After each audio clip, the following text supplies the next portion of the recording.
Hey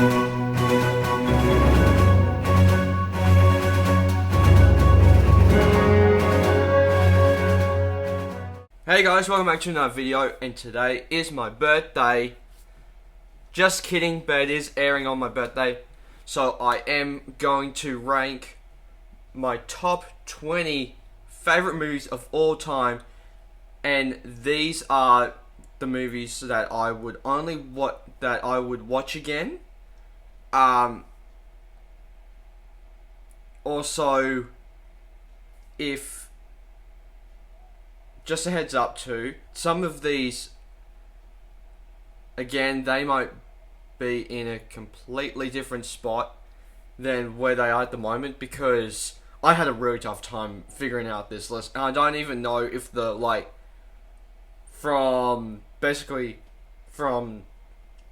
8 to, I want to say 19, or even 20, I bet that those are going to be swapping a lot. So I am really excited to get into it. I really want it. This is a video that I want to do for a long time, because I've never revealed my favorite movies of all time, and this took months to do. So I'm really excited to get into it. So let's start off with number 20, which is the Wiggles movie. Let me explain. Now, I grew up with the Wiggles. I had a lot of their VHSs and DVDs and albums and toys and that sort of stuff. And this movie means a lot to me. It's one of those movies that it's a great kids movie. The reason why it's this low on the list is because that it's all these movies, most of them by, again, from around 8 to 20 is ranked by filmmaking, but from 7 to 1 is ranked by entertainment. So I have a feeling that the Wiggles movie would have been a lot higher if I was ranking off enjoyment, but I wanted a lot of things to be above it so I don't sound ridiculous. But the Wiggles movie means a lot to me because it's one of those movies that's it brings me back to my childhood with watching the Wiggles. And because the Wiggles meant a lot to me as a kid, it's one of those things where it's I need to watch it occasionally just to remind myself why I love the Wiggles. And because the Wiggles to me is one of my favorite bands, and they were my heroes growing up. Them and Steve Irwin, I just loved them growing up. So that's why I decided to put the Wiggles movie at number 20, because the main reason why it's low, again, is because of filmmaking. But if I was ranking them by enjoyment, it would be a lot higher, because this movie, I have a lot to say about, but I will do it more in a video essay. Because I don't want to ramble on for too long on this list. But then, number 19, we have Scooby-Doo. Now, this was in my introduction to Scooby-Doo. I love the cast. I love Matthew Lillard as Shaggy. I love Sarah Michelle Gellar as Daphne, and Freddie Prinze Jr. as Fred, and Linda Cardellini as Velma. I think that this movie is one of those movies that's again, this is ranked by filmmaking. But it just means so much to me more, because when I kind of phased out of Wiggles, I got into Scooby-Doo and basically live action cartoons, so Ninja Turtles, Scooby-Doo, and stuff like that. And Scooby-Doo to me is one of those movies that's it can never be redone. If you want to do a live-action Scooby-Doo movie, you'd have to try and make it serious and not, goofy. This is the most goofy as you could get for a Scooby-Doo movie. This and the sequel. And even, in some ways, the TV movies for Cartoon Network. But the original 2002 Scooby-Doo movie is one of those movies to me that it's just one of those things where across the board, it is just one of those movies that's people my age would love it, but people that grew up with the cartoon and didn't like the movie, they will go like, why is it that high? But the reason why it's high is because of my nostalgia to it. Because I think that there's movies that I grew up with that mean a lot to me, and then there's movies that I love and had great movie theater experiences, which is a lot of these. So then number 18 is X-Men 2, X-Men United. X-Men 2 to me is far superior than the first one because X2 has some great fight scenes and also some great new characters. Like, I love that whole fight scene with Wolverine in the school taking down all Stryker's men. I think that that's a real good fight scene, and I think that there's a lot that happens in that movie that makes it better than the first one. And there's even a lot of stuff that I think is really, really kind of shocking in this movie. Like, the fact that we get to figure out stuff from Wolverine's past, the fact that we get to, we develop more of the Jean Grey and Scott storyline eventually for X-Men 3 to happen. I think that that's really, really good because when you end that movie, it ends with Jean Grey becoming crowned the Phoenix symbol, which leads right into the third one. So I don't understand why people think that X-Men 3 just jumped to the Phoenix storyline. No, you set it up in X-Men 2. I think that that's one of the things where it's like, X-Men 2 is my favorite X-Men movie of all time. I know that Logan should be, or Deadpool should be, but I think that because I love the original X-Men trilogy so much, I had to figure out what one I would want to put on there. Even though that would probably put on the third one and the first one eventually, because I love those ones as well. But I think X-Men 2, X-Men United is a top 20 movie for me. So number 17 for me is Teenage Mutant Ninja Turtles Out of the Shadows. Now, Ninja Turtles Out of the Shadows was one of the best movie theater experiences that I've ever had, because I took 3 of my friends at that point in time, Luke as well, and we saw this movie, and they're not big Ninja Turtle fans. They don't hate them, but they definitely don't love them. So we all came out of it going like, wow, this is actually a really, really, really good movie. And getting to see Bebop and Rocksteady find the Turtles on the big screen, and then getting to see Krang, and the fact that I saw my favorite versions of the Turtles for one last time on the big screen was just so cool, because I think that when you have those Ninja Turtles movies, you can really look at the generations between, like, these are really, really good Ninja Turtles movies, and they're not as bad as people think that they are, because people would think that they are, like, even though that they are Bayified, they're not, like, Transformers movie bad. They're still really, really, really good movies, but they're not as high your quality as, like, your Marvel or even your DC movies. So I think Out of the Shadows gets a really bad rap because it was followed up by the first one, and if people liked the first one as much as they did, it would have, I think it would have done really, really better if people knew what they were getting into. So my number 16 is Nowhere Boys, The Book of Shadows. I'm a big Nowhere Boys fan. I love the show. I love what they did. I love the storyline and what season 1 and season 2 provide us.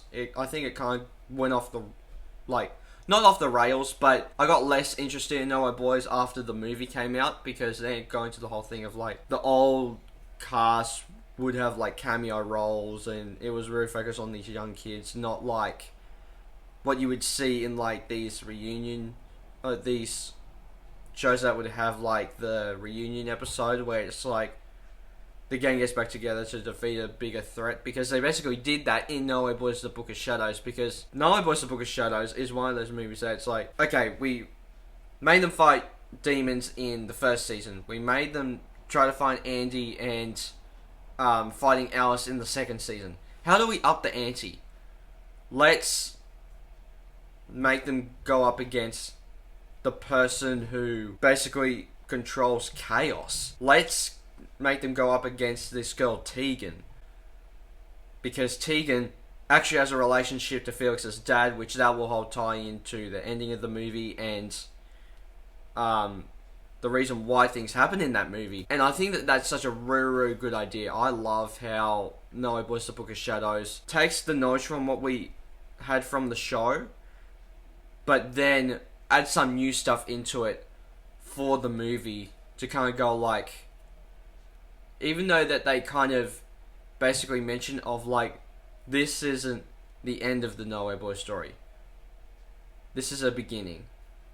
I'm like, it's one of those things where it's like, it's a beginning for a legacy thing. So kind of like how, I don't know, how in Dark Knight Rises, how Bruce Wayne gives Jessica Gordon-Levitt the Batman suit, or how Spider-Man mentors Miles in Spider-Verse. It's a legacy thing. It's something that you hand down. It's not something that's like, this is not the end of this No Way Boys story. This is just the beginning. If it was the beginning of this No Way Boys story, and basically seasons 1 and 2 was basically the backstory, what would have been season 3 of No Way Boys, which is the whole like, what would you get Sam and Felix and Jake and Andy going up against next? Because No Way Boys Book of Shadows capped the show off, at least that era of the show, really well. It's one of those things where it's like, unless you're going to hand down to a new generation, there's really no reason to continue the show. Which I think that was kind of a bit of a smart idea. So, number 15 for me is Star Wars Rise of Skywalker. If you guys know, I'm not a huge Star Wars fan. But, this movie did one of those things where it's like, I liked Last Jedi when it came out, but the more I watched it, I was like, oh, it's not really as good as I thought. But I am going to do a reason why I don't think that I like Star Wars as much as everyone else. But I think that Rise of Skywalker, what it did for me was that it brought legacy characters back in a way that was respectful, and didn't, even though that I wish that there was some things in it that we could have seen, like at the end where you hear the whole, like, the voices of the different Jedi and Rey's looking up. Even though that I wish that we saw them visually, like, I thought that would have been really, really cool if you saw them visually. But then, not only do I wish that you saw them visually, but when she has the whole, like, lightsabers up, the way to make her push that much power back to Palpatine like that is that if they had the Force Ghosts of Anakin, Yoda, older Obi-Wan, older Luke, and Qui-Gon all pushing, that would have been really, really cool to see, because I think that that's one of the things where it's like, you need to do that, because that would have been a really, really cool scene, because then it's like, because the marketing of this movie, if you remember, it was literally, the end of the Skywalker saga is here. And even though they didn't do a lot, I think that they did in a way that was respectful for the original trilogy and the sequel trilogy, and kind of walks that line beautifully. And I think that that's one of the things where it's like, we get a great story arc with Ben of him turning good again. We have a great, shocking storyline of Rey find out that she's actually a Palpatine. I think that that was such a dark turn of events that it's like, you need to really, like, you can't really, like, what else do you go from there? Like, there's nothing else that you could really do unless if you're going in a different direction. But if you're if you want to like try to like get the Skywalker saga wrapped up in a way that ties back to the original trilogy, getting Emperor Palpatine was the way to do it. I think that was totally the way to do it, and I think that they did it great, and I think that it was one of those things where it's like, you have the way that ties into all the original trilogy, the sequel trilogy, and the prequel trilogy, even though that's one of those movies where it's like, it's the best that I'm going to get for a Star Wars movie that I like. So that's why it reaches number 15 for me. Number 14 is my favourite Adam Sandler movie of all time, and that is Blended. I think that Blended to me is a really, really good romance movie and a really great comedy. I think it's one of the more underrated Adam Sandler movies, up there with like Grown Ups and Grown Ups 2 and Pixels and stuff. Because me and Dad would even talk about this occasionally. Me and my dad are not big Adam Sandler fans, so we don't really like a lot of his 90s stuff like Happy Gilmore or Wedding Singer or stuff like that. We don't really like when he has a goofy voice. So when he plays more of the straight man, but still in a kind of a comedy, when he's acting like more normal, I guess not more of a straight man, but the more walk the line of a normal person and the comedic tone that Adam Sandler normally is, I think that the 4 movies that you need to look at for that is Blended, Grown Ups 1, 2, and Pixels.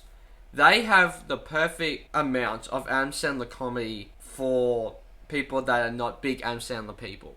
So, because we have things like Happy Gilmore and stuff, people just can't throw hate on Sandler because of his newer stuff and go like, remember the 90s Adam Sandler? It was so good. It's like, no guys, that Adam Sandler was cringe. At least this Adam Sandler was more like walk the line of like being normal and also being in a comedy. I think that's one of those movies that's like, people are not going to get the love. People are not going to understand people's love for things like Blended and Grown Ups and that sort of stuff, because that's when Adam Sandler kind of started to decline for them. But I think that Blended is Adam Sandler's best comedy ever. And I think it's one of my favourite comedies of all time. So number 13 for me is the original Scream. I only figured this out mainly because I am going to do reviews of all the Scream movies leading up to Scream 6, which I'm really excited to do. So, I think that Scream to me is one of those movies that's like, it doesn't help that you have, like, I want to say, 3? I think the first one has 3. Three of my favourite actors. You have Courtney Cox playing Gale Weathers. That's such a crazy role for Courtney Cox, especially when she was trying to get out that Friends style of acting, even though that she was still doing Friends at this point. She wanted to kind of get out of that Friends role. So I think it's one of those things where it's like you have that, but then you have Matthew Lillard, Shaggy. I love Matthew Lillard. I think that he's such a great actor. And then you also have Drew Barrymore, which I'll mention this in my review, but she gets killed in the first like 20 minutes. That is ridiculous. I think that that's one of those things where it's like, what? Why did that happen? I don't get it. But it's one of those things where it's like, you're like, why did that happen? There was no reason to kill her off. If she didn't want to be in it, then why did you get her? But like, it's what I've heard things about that apparently Wes Craven didn't want to do it unless they got Drew Barrymore in it somehow. So that's fine, because I think Wes Craven is great when it comes to Nightmare on Elm Street and the Scream movies. I think that this is one of his better outings as a horror director. Now, number 12 for me is Batman Returns, starring Michael Keaton, Danny DeVito, and Michelle Pfeiffer. I think that this movie is my favourite Batman movie. I don't know what it is. I don't know, because if you go back and watch my review, that is... I gotta be honest, I want to update my reviews at some point, like redo them. But I talk about how that's my favorite Batman movie of that era. But since I was watching all those Batman movies at that point, there's something about The Dark Knight that kind of fell down for me, and for some reason Batman Returns went up for me. I don't know what it is, but Batman Returns, you have some of the, like, I don't know why, I don't know if I love it because it's Tim Burton doing a Batman comic. Like, if Tim Burton wrote a Batman comic, I don't know if that's why I like it, or if it's because it's just because it has my favourite Batman in Michael Keaton, and my favourite Catwoman in Michelle Pfeiffer, and my favourite Penguin in Danny DeVito. I don't know what it is about this movie, because this movie is set during Christmas, and Christmas is one of my favourite parts of the year. And this will be my Christmas rotation. This Iron Man 3, the Guardians of the Galaxy Holiday Special, will be in my comic book Christmas rotation for a long time. I think that this movie does some of the craziest stuff ever. Like, there's even a point where Batman even, like, sets a dude on fire from the Batmobile. Like, I know that people hate on Snyder's version of Ben Affleck, where it's like, Batman doesn't kill anyone, but it's like, yeah, but he was killing in Batman 89 and Batman Returns. This Batman, Michael Keaton's Batman, is brutal. He just goes like, look, I don't fucking care. You are bloody going down. I'm gonna bloody strap you fat dude to a bomb and throw you down a manhole. That is ridiculous.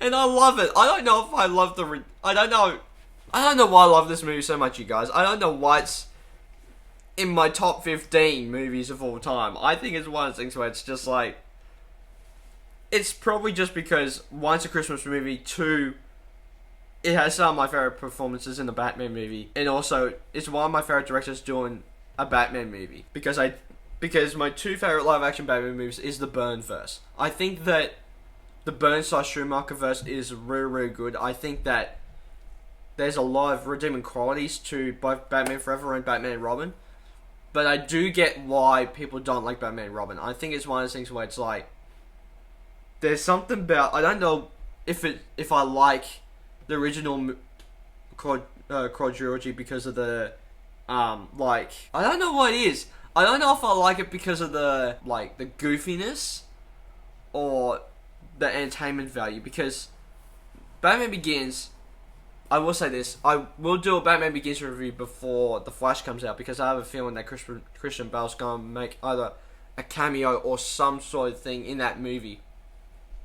But I think that Batman Begins I liked, but there's something about it that underwhelmed me and was like, this is not getting me rooting for this Batman, really. Even though that I way prefer The Dark Knight over it, I think that The Dark Knight, like, it's below the Batman for me, and the Batman is, like, in my top 10 Batman movies. Like, I think that Batman Returns is one of those Batman movies that people are never going to understand why it's so great. And I do have a lot of Batman Returns videos coming, whether it's video essays on the movie itself. I am going to do character video essays on mainly Catwoman. Catwoman is my favorite bit of that movie, because, like, the thing is too, Batman Returns, and I know I'm going on a big Batman Returns tangent. I am going to get to my number 11, I promise. But this movie made me realize why I had so much of a love on Catwoman, like a crush on Catwoman. It's because of Michelle Pfeiffer's portrayal, and the fact that she has a skin-tight leather suit. I think that kind of made me go like as a kid, and I think I was like 12 years old when I saw this movie, maybe a little younger. And I was like, why do I like... And I had this question in my head ever since then, going like, why do I like women wearing black tight leather? And I just watched Batman Returns this week, and I realized is because of Batman Returns. Because of Michelle Pfeiffer's portrayal of Catwoman. I think that it's a great Batman movie. I think it's a great Christmas movie, which I will do a video essay of. Yes, it is a bloody Christmas movie, everyone. So, number 11 for me is Spider-Man 2. I think Spider-Man 2 is one of the great stories in a superhero movie. Right? Because you have things like the whole thing of Spider-Man losing his powers because he's losing MJ. Because of that whole thing, because I always took Spider-Man 2 as like, the powers, because he shoots them organically, they're starting to wear out because he's not getting MJ. Which, at least in the first one, he was getting to MJ carefully. But because he kind of rejected it at the end, it was like 2 years after, they kind of slowly went, the web series started fading out. But because at the end, it's like, MJ loves me, that's when MJ gets captured and Peter comes up from the rubble and then goes to the rescue to save MJ. I think that Spider-Man 2 is one of those movies that's like, it's one of the best superhero movies of all time. I don't know how high it... Like, if you took all these other movies out in my top 20 favorite movies at the moment and just stuck with the comic book movies, it would be basically my number... Well, at least the Marvel movies. It would be my number 4th favorite Marvel movie with the Marvel movies that I have in here, right? So, I think that that's why I have it high, is because of the story of that, and I think that's a really, really good movie. Now, we're reaching the top 10. Super excited. Now, number 10 for me is Toy Story 4. Now, Toy Story 4, people crap on this movie. I don't get it. But the reason why I love it is because that it throws the question of what happens if you have no purpose anymore? What happens if basically your friends, like, you met up with the girl you love and you love her to death, you love your friends, but you want to be with the girl that you love. And it's also a whole thing of like, you don't have a purpose. Right?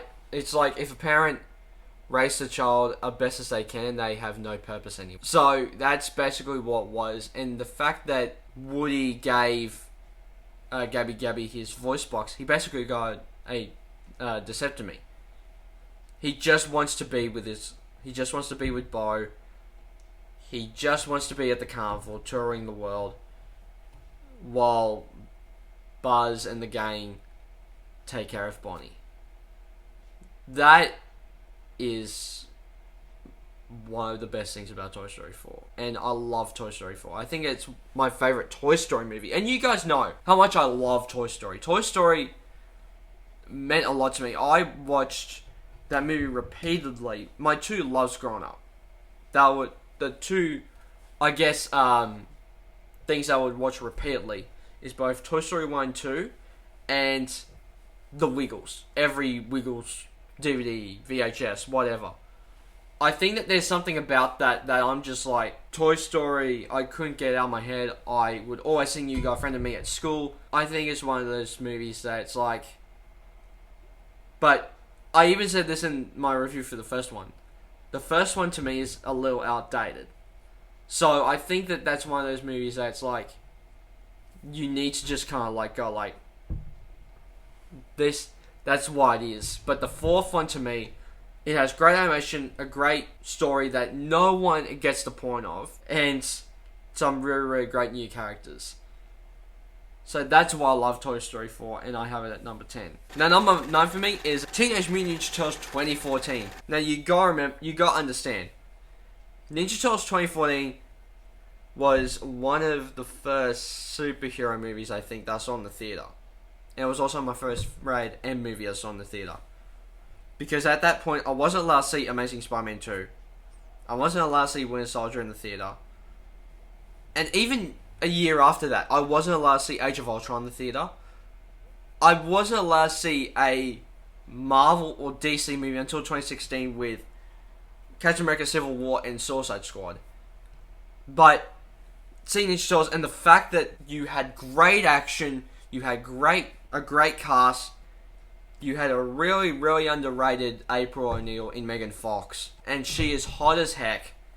And the fact that you also had great CGI and you also had a great story to go along with it. That, because people were so put off by the designs of the Turtles, they didn't really like the story because they were so caught up in the design of the Turtles. They didn't really get the story. But the Bayverse is my favorite version of the Turtles. And it's even my dad's favorite version of the Turtles, because if you go and watch the videos that I've been showing my dad, the old 90s Ninja Turtles movies, he even said they're better than what I thought that they would be, but they're not as good as the Bay ones. And I agree. I think that these ones have that modern filmmaking that you need for a Ninja Turtles movie than the time in the 90s that they had with the limited suits and that sort of stuff. But I will say this, the behind the scenes of the original movies are way more interesting than the behind the scenes of the Bay ones. Even though I love the behind the scenes of the Bay ones, I think that's more interesting to know how they made those old 90s Ninja Turtles movies more than they are in modern day.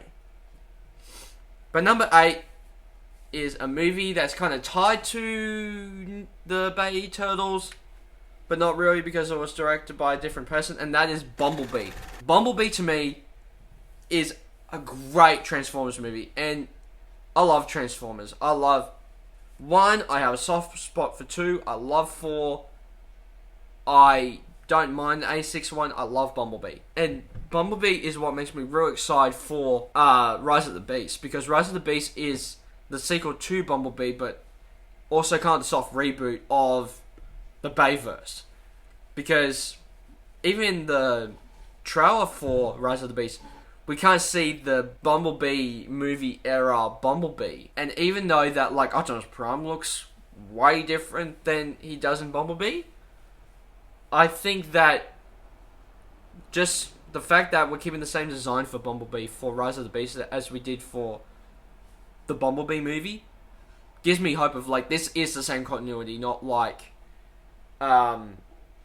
this is still in the Bayverse or a reboot of Bumblebee. It's a sequel to Bumblebee, but has like some Bay-isms in the Optimus Prime design, which I'm okay with. But I think Bumblebee, I love the relationship between Charlie and Bumblebee. I think that you have lots of emotional scenes in that movie. You have the Cybertron battle. I mean, come on, the Cybertron war is so cool. Like, you see Optimus doing his thing, you get to see Soundwave and Shockwave and RC and all these different Transformers that we knew from the show growing up, and them fighting the Decepticons on Cybertron. That is the movie that we want, but I get that you would have to do it more on Earth, because then you wouldn't have to CGI-ify a whole world of Cybertron. I think that Bumblebee is the perfect way to do a Transformers movie. But I am so excited for Rise of the Beast. Now, number 7 for me is The Greatest Showman. I love The Greatest Showman. I think that The Greatest Showman is great in its music, great in its storytelling, great in its actors. I think that The Greatest Showman is one of the best musicals of all time. And when we get to number 5, we'll get... my number 4. We'll get to my favourite musical of all time. But Greatest Showman is another 5-star musical in my opinion, because I think that The Greatest Showman really, really shows you what you can do with a musical. And the fact that they want to film this like a old, like, I want to say 40s, 50s style movie with like the circus and kind of even the way that it looks, but just without the grain, is brilliant. even though that I get why a lot of movies have film grain, because it's just, that was the era when they came out, but I am not a big film grain person, to be honest. So, the fact that this one doesn't have any, not only does it jump high for that, but it also jumps high because of the music and the fact that you have Hugh Jackman as P.T. Barnum. I think that was great casting. I think that was great. And the fact that he got, like, so energized to be in this role, and the fact that he even did a live tour after this movie really shows you he is P.T. Barnum. He is not just Wolverine. He is a showman. He is the greatest showman. And the fact that you have Zendaya from Spider-Man Homecoming at that point, because this came in like 2017, 2018-ish, I want to say 2018. But no, and then you have Zac Efron from like High School Musical and stuff. I love how movies like this can get A-list actors and get them to play not so well known people from real life. Because even though that this was based on a true story, they didn't market it as like a true story type thing. And I think that was the right move to go with a movie like The Greatest Showman. Now, number 6 for me, Spider-Man. The original Tobey Maguire, Sam Raimi Spider-Man. I have such a nostalgic connection to it that I think it's one of those movies that's like, you can't repeat that lightning in a bottle. And I love Spider-Man 2, I love Spider-Man 3, I love the Amazing movies, I love the MCU movies, especially when we get to one higher on the list. Spider-Man to me is one of those movies that's like, I watched this a lot when I was at my grandma's house. A lot, because even as a little kid, I would watch movies a lot. So the fact that I would watch Spider-Man 2002 a lot really shows you how much I love Spider-Man and why he's one of my favorite superheroes. Because even though that I love Batman, and even though Batman is near my top 10 favorite movies of all time, Spider-Man to me, like, makes me realize why I love Spider-Man more, because he fights during the day, and I love how they do that. And I think that's one of the things where it's like, he's quippy, which Batman, when he throws the quips, they're not like funny quips, they're like quips for him to be kind of a smartass type thing. But Spider-Man does it to be funny. Like, when you get to, like, I'm not going to jump back to Batman Returns again, but when you get to Batman, but when you watch Batman Returns and you have, like, Michelle Pfeiffer's Catwoman was like, thought we had something together, and Batman's like, we do, and bumps her on the head, and then he's like, A-Fiber, and throws her down to the ground. That's not great humor, but it fits the Tim Burton world, and that's why I like it. But Spider-Man, it is great humor, because he's meant to be funny during the day, and even though that you have some of the cringiest lines in that movie, like, it really helps this kind of Spider-Man movie. There is a lot of great quips in Spider-Man 2002, and even Spider-Man 2, and Spider-Man 3. All those Raimi movies, I think, is one of those movies, those movie trilogies, that's one of the great superhero movie trilogies of all time. And I don't think that anyone can top that. So, here we go. We're getting into my top 5... Oh, that's 10. Top 5 favorite movies of all time. Let's go. Number 5 is The Babysitter. The Babysitter is my favorite horror movie of all time, because I love Nightmare on Elm Street and I love Scream, like you could tell. But The Babysitter, to me, it like kind of does the thing where it's like, it kind of does the same thing as Scream, where it's like, it sets itself more realistic and the deaths are more real than stuff like Nightmare on Elm Street. Like, literally when this guy, when they kill the mother. I think it's when they kill the mother. Or maybe it's Nancy's boyfriend. When they, take him into the bed and blood goes up.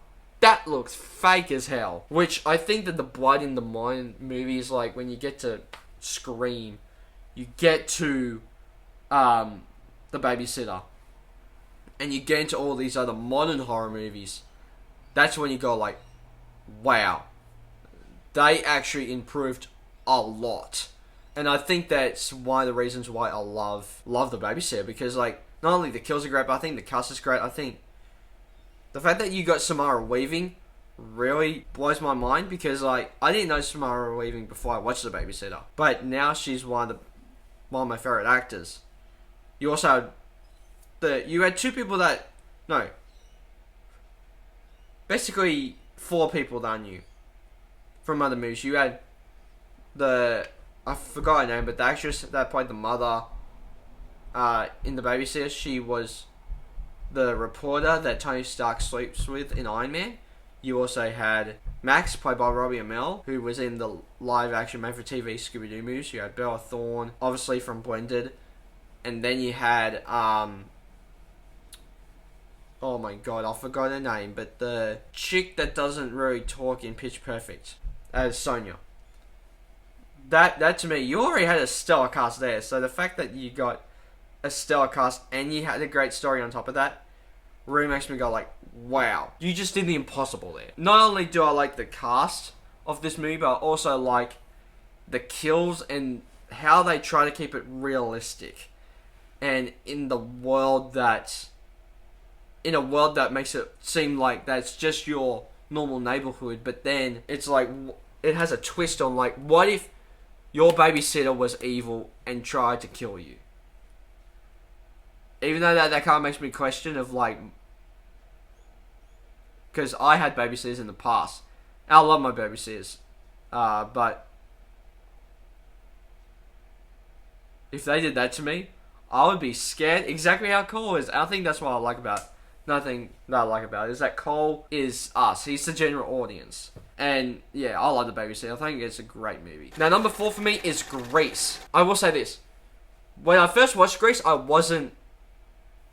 didn't think that I was going to like it, because we were going to take my ma to a Grease live show in Sydney. We literally, like, went from school one day, stayed at a motel, and basically just, then the next day, we saw the Grease live show. But before we had that trip, Mum was like, you guys need to see Grease. Just so you know what you're getting into. I didn't know that I was going to like it, because I was like, okay, what am I expecting with this?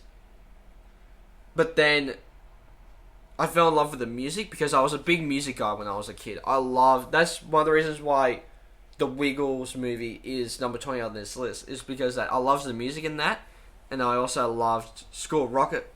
I don't know where School of Rock would put, but that's one of the reasons why I love School of Rock, and I loved the music. I loved John Travolta in it, and I had a crush on Olivia Newton-John.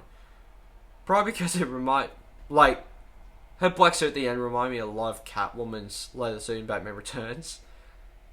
Or it was because you had this awesome development of like, Sandy is your typical girl in high school. That's nice to you, but it's not like, she's pretty if you think she's pretty type thing. But then she becomes really, really sexy when you see her in all black and with the tight leather pants and that top and the curly hair.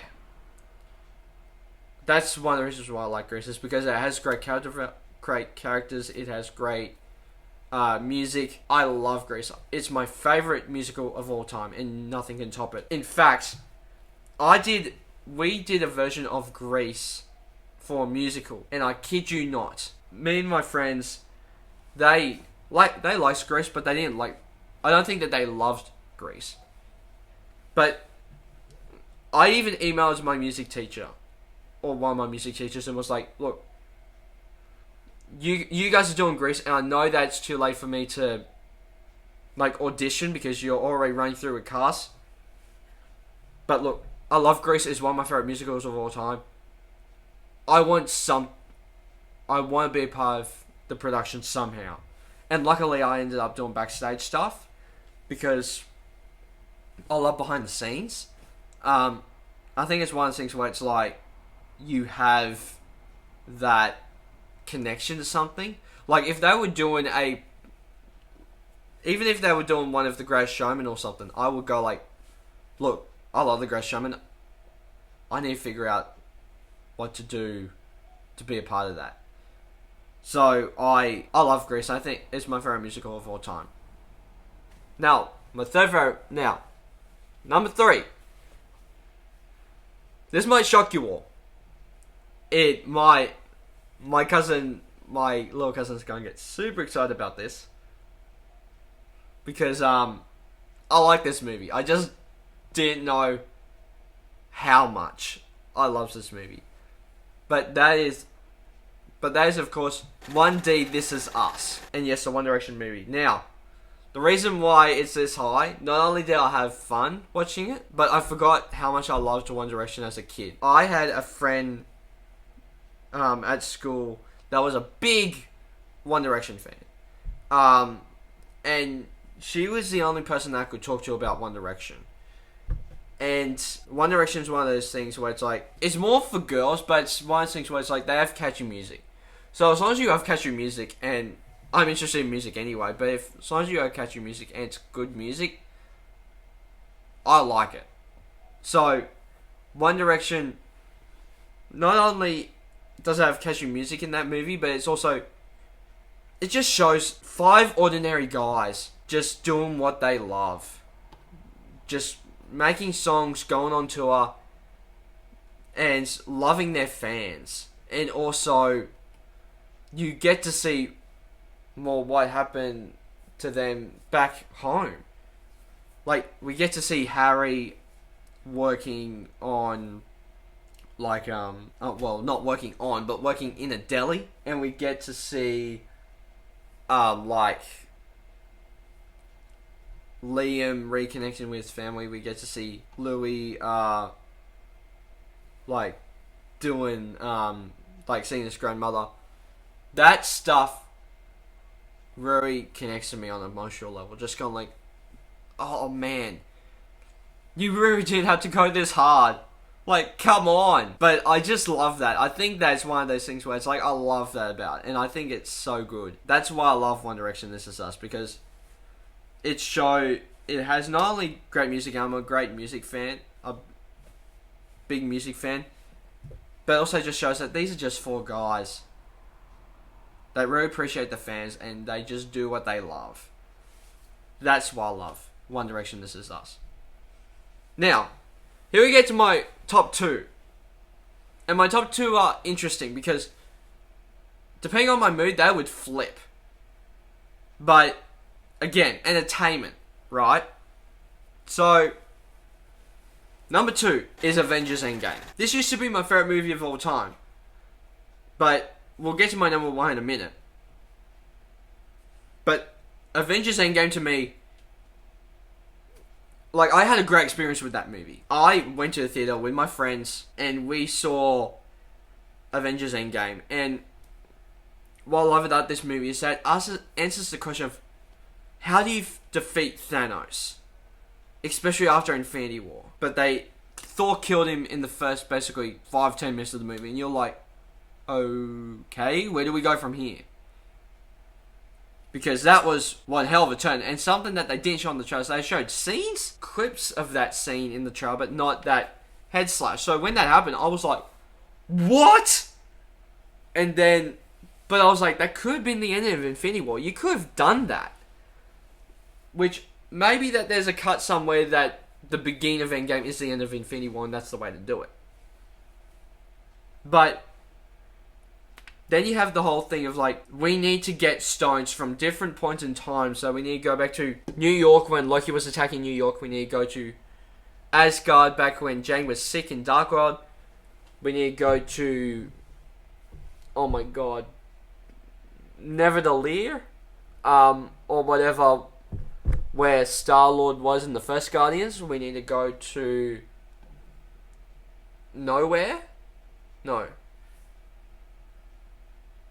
I forgot the place. We need to go back to the mountain that Thanos threw Gamora off and met Red Skull.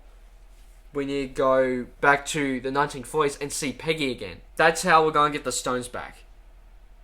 And I kid you not, I remember seeing the pool scene for the first time. And then when Sam Wilson came out and we saw all the paws coming out, then we saw Doctor Strange and the Guardians of the Galaxy and Spider-Man jumping out, and then we saw Black Panther and Winter Soldier and Groot and all that come out, and then we saw like Wasp come out with Howard the Duck, and we saw Korg in the battle, we saw Valkyrie, we saw Wanda. I loved all that, because that was all like, this is everything that I want in an Avengers movie. And that final battle, that last hour, was so good. Like, that's some of the best action I've ever seen, which is the Avengers Endgame portal scene. But, like, it's one of those things where it's like, I loved Endgame for those reasons. Not only the final battle, but for the time travel and the question which the whole movie focuses around of, how do you take out Thanos? And that was the reason why I loved Avengers Endgame. But number one for me, my favourite movie of all bloody time, Spider-Man No Way Home. That is my favourite movie of all time because I had a great movie theater experience with Endgame.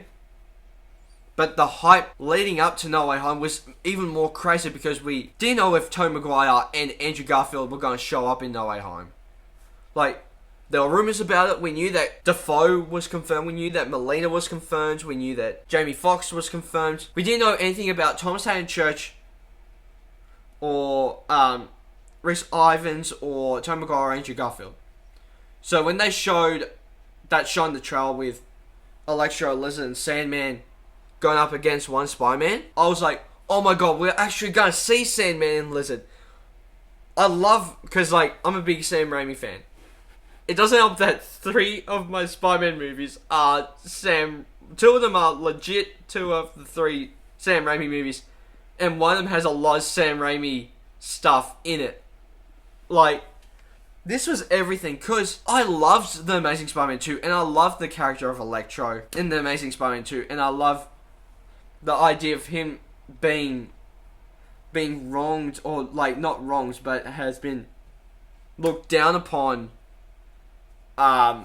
for that movie. And then when you got to No Way Home, he was actually really good, and like, he was good, but he wasn't like basically like pure evil until the very end. I didn't really like the first Amazing Spider-Man when I first saw this movie, so I didn't mind the Lizard in this, but I was kind of like, yeah, he was just kind of a generic monster. But Sandman, I loved the reason why he wanted to get back home to his kid, because he just wanted to see his daughter. Again, carrying from Spider-Man 3. And having that moment of like Tobey Maguire reviving Sandman and having that moment with him and Ock was so heartwarming. After I did that, you can go back and check out my review series, but I did an entire review series from the first original Spider-Man to No Way Home, where I review all the Raimis, all the Webbs, all the Watts, and the Venoms, and Into the Spider-Verse. But that movie was just like, oh my god, what is gonna happen? Because like, No Way Home to me, like, was one of the best movie theater experiences ever. Like, in Endgame, I loved Endgame. It was one of my favorite movie theater experiences ever. But also, the thing is too that you gotta remember, that theater wasn't yelling at the big hype moments. This theater, when I saw No Way Home, they yelled for those hype moments. So when Andrew came out of the pool and took his mask off, all the theater went, yeah! And then, what happened when find Peter Parker? And then we see our hero, Tobey Maguire, stepped through the portal, the theater goes bananas again. And then they got emotional when the emotional moments happened. They, like, when all three Spider-Mans are staying on the rooftop talking, and all that was just so cool to see in a movie theater. And this movie made me realize why I love Spider-Man. It was everything that I loved about movies and superheroes. And it took all the movies that I loved, whether if it was Amazing Spider-Man 2, the Raimi trilogy, and the Watch trilogy. And it was also one of those things where it was like, the fights were amazing. Like, when you look at Spider-Man No Way Home, think of the fight scenes. Sure, you think of the dramatic moments and also the reveals for Toby, Andrew, and even Matt Murdock. But, God, the fight scenes are incredible. Like the house apartment. That is a crazy fight scene if you've ever seen one. You also have the Statue of Liberty fight scene, which is really, really, really, really cool. And you get to see Toby, Tom, Andrew fighting off against Max Dillon and Willem Dafoe's Goblin and Hayden Sandman and also Reese's Lizard and Alfred Molina teaming up with Toby and Andrew to take down Max Dillon was just so cool. Like, the Statue of Liberty is one hell of a set piece. And I love the apartment fight. I just watched No Way Home last night. Because my thing was with No Way Home was that, do I like this better than Endgame? Do I think that it's a better movie than Endgame? Or do I love it more because of my love for Spider-Man as a character? And I just realized that I love it for Spider-Man as a character. Because Spider-Man as a character, to me, is one of those movies that, like, you just nailed it. You just nailed everything about Spider-Man to me. And that's the reason why No Way Home is my favourite movie of all time. Because of what it did for Spider-Man, what it did for Tom Holland going into the future, what it's going to do for the multiverse saga in general, and what it is to Spider-Man fans. And I love that. So guys, those are my top 20 favourite movies of all time. God, that was a long video. So guys, please hit the like button down below if you haven't already. Hit subscribe, also hit the little bell icon and notify future videos I make. And I'll see you guys next time. Take care. Bye. Hey there. Subscribe to my channel. And also press this bell icon.